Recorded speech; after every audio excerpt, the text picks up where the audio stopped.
दोस्तों नमस्कार, मैं सुशील पटेल। दोस्तों मैंने करीब 20 दिन पहले एक वीडियो अपलोड किया था जिसके बारे में मैंने बताया था कि मनरेगा में आप मेट के लिए कैसे अप्लाई करें। इसके बाद बहुत सारे मित्रों के फोन और कमेंट इत्यादि आए थे और उन्होंने यह पूछा था कि सर मेट का क्या दायित्व होता है और मेट को क्या क्या कार्य करना पड़ता है। तो आज इस वीडियो में मैं इन्हीं सब बातों के बारे में बताऊंगा कि मेट का क्या दायित्व होता है और शुद्ध हिंदी में समझे तो हम इसे ऐसा समझ सकते हैं कि मेट की क्या ड्यूटी होती है। इसके साथ साथ मैं मेट के प्रशिक्षण के बारे में भी जानकारी दूंगा कि शासन की ओर से मेट को कब कब ट्रेनिंग दी जाती है और इस ट्रेनिंग में उसे क्या क्या समझाया जाता है। इसके साथ साथ एक बात और मैं बताऊंगा कि ऐसे क्या कार्य होते हैं जो भूलकर भी मेट को नहीं करना चाहिए जिससे उनकी मेटशिप जा सकती है और इसके साथ साथ वो किसी अन्य झंझट में भी फंस सकते हैं। फॉर एग्जाम्पल जैसे राजस्थान से एक ग्राम पंचायत के वार्ड मेंबर का फोन आया था कि क्या सर हम मेट का कार्य कर सकते हैं। ऑफकोर्स कोई भी पंच मेट का कार्य कर सकता है, परंतु उसे इस बात का ध्यान रखना चाहिए कि जिस दिन भी ग्राम पंचायत की मीटिंग इत्यादि होती है उस दिन वह मास्टर रोल में अपनी अटेंडेंस ना भरे। इसके बारे में मैं और चर्चा वीडियो के अंत में करूंगा। ये देखिए पीछे एक जो स्लाइड शो चल रहा है, इस पीडीएफ में कुल 12 पेज हैं जिसकी लिंक मैंने डिस्क्रिप्शन बॉक्स में दे रखी है। प्लीज आप वहां से इसे प्रिंट आउट करके विस्तार पूर्वक पढ़ लें। इस पीडीएफ फाइल में मेट के दायित्व को 21 प्रकार के बिंदुओं द्वारा समझाया गया है, परंतु ये 21 प्रकार के पॉइंट में मुख्य पॉइंट 6 प्रकार के ही होते हैं जो आपके लिए ज्यादा महत्वपूर्ण है।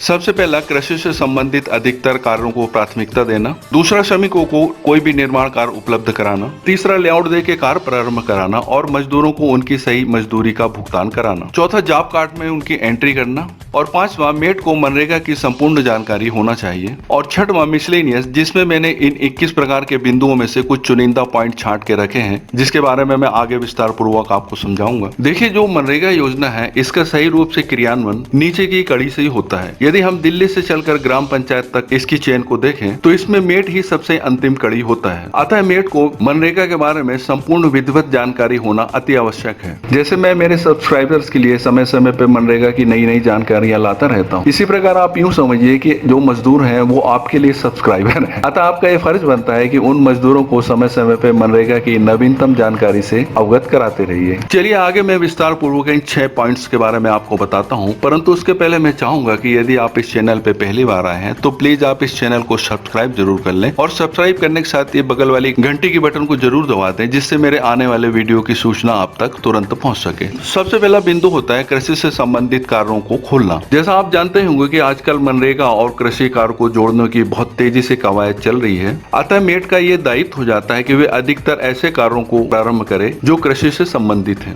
देखिए कुछ दिन पहले मैंने एक वीडियो अपलोड किया था जिसमें मैंने बताया था कि मनरेगा और कृषि की क्या इंटरकनेक्टिविटी है। इसमें मैंने जो मनरेगा में 260 प्रकार के परमिसेबल काम है उसमें मैंने 143 कार्य छाटे थे। ये देखिए ऊपर उसकी एक लिंक दिख रही है, जब आप इस पे क्लिक करेंगे तो इसे विधिवत पूर्वक समझ सकते हैं। हालांकि मनरेगा में जो 260 प्रकार के परमिसेबल काम है ये अपडेट्स भी पुराना हो चुका है। आजकल मनरेगा में तकरीबन 600 से 700 प्रकार के कार्य स्वीकृत होने लगे हैं। ये 600 से 700 प्रकार के कार्य क्या होते हैं ये देखिए ऊपर एक और लिंक दिख रही है, जब आप इस पे क्लिक करेंगे तो विधिवत पूर्वक समझ सकते हैं कि मनरेगा में 600 से 700 प्रकार के नवीन कार्य कौन कौन से होते हैं। जिनका चयन मेट के रूप में हो गया है उन्हें मेरे एक व्यक्तिगत सलाह है कि आप मजदूरों के लिए अधिकतर व्यक्तिगत मूलक कार्यों को चयन करें, क्योंकि व्यक्तिगत मूलक कार्यों में निर्माण कार्य के पश्चात मजदूर अपनी आजीविका का भी सर्जन कर सकता है। और यदि आप सामुदायिक कार्य खोलते हैं जैसे सड़क तालाब निर्माण इत्यादि तो इसमें निर्माण पश्चात मजदूर को किसी प्रकार का कोई फायदा नहीं होता। चलिए अब आपको बिंदु क्रमांक 2 के बारे में समझाता हूँ कि मजदूरों को आप कैसे कार्य उपलब्ध कराएं। जैसे आप जानते होंगे कि मनरेगा योजना एक डिमांड ड्राइव स्कीम है, अर्थात इसमें मजदूर को सबसे पहले रोजगार के लिए आवेदन करना पड़ता है, उसके पश्चात ही उसे कोई भी निर्माण कार्य में रोजगार उपलब्ध कराया जाता है। जैसे आप अक्सर मेरे वीडियो देखते रहते होंगे तो उसमें मैं प्रपत्र 5 और 6 की जानकारी देता रहता हूँ और जो इस वीडियो में एक पीडीएफ फाइल दी है तो इसमें आप फॉर्मेट 3 देखिए जिसमें मजदूरों द्वारा सामूहिक तौर पे रोजगार के लिए आवेदन किया जा सकता है। मनरेगा में रोजगार के लिए चाहे आप व्यक्तिगत मूलक कार्यों में करें अथवा सामुदायिक कार्यों के लिए करें, इसमें 15 दिवस के भीतर शासन की ओर से आपको रोजगार उपलब्ध कराया जाता है। तो आप यह कोशिश करिए कि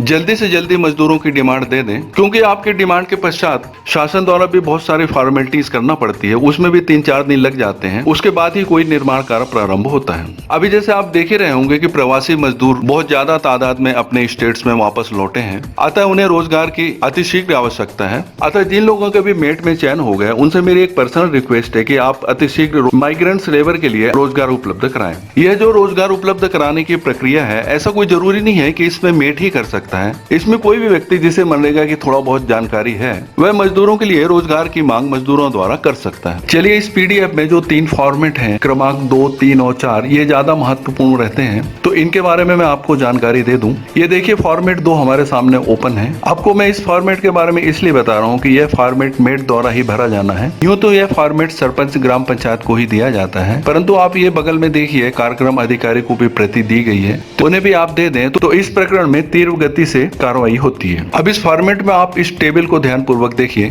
पहले नंबर पे आप सरल क्रमांक लिख दीजिए, दूसरे नंबर पे आवेदक का नाम, तीसरे कॉलम पे उसका पता और चौथे कॉलम में उसका जॉब कार्ड नंबर लिख दें और पांचवें और छठवें में जिस अवधि में वह कार्य करना चाहता है उसकी दिनांक अंकित कर दें। मेरी आपको यह सजेशन है कि जब भी यह फॉर्मेट आप भरें तो कम से कम 14 दिन की डिमांड अवश्य डालें। और ये छठवें नंबर पे देखिए, यदि कोई महिला मजदूर है जिसके बच्चे इत्यादि हैं तो उसके लिए यदि किसी प्रकार के झूला घर की आवश्यकता है तो आप यहाँ पे हाँ या ना लिख दीजिए और लास्ट वाले कॉलम में उस जॉब कार्ड होल्डर की सिग्नेचर करा दीजिए। यहाँ पे देखिए आपको एक बात थोड़ा सा भ्रमित करेगी, आवेदन कोड, तो इसमें आपको कुछ नहीं करना है, यह कार्यालय द्वारा ही भरा जाएगा। जब आप कार्य के लिए फॉर्मेट भर के ग्राम पंचायत में दे देते हैं तो इस काम के आवेदन की आपको एक प्राप्ति रसीद भी दी जाती है जिसे फॉर्मेट 3 कहा जाता है। इस प्राप्ति रसीद को आप अच्छे से संभाल कर रखिए। इसके बाद आप फॉर्मेट 4 को देखिए। जब जनपद स्तर से संपूर्ण कार्रवाई हो जाती है तो जनपद के जो ऑथराइज्ड ऑफिसर्स रहते हैं उनके द्वारा यह फॉर्मेट जारी किया जाता है और मेट का यहाँ पे अति महत्वपूर्ण दायित्व हो जाता है कि जैसे ही यह फॉर्मेट इशू होता है आप मजदूरों को तत्काल कार्य पे उपस्थित रहने के लिए आदेशित करें।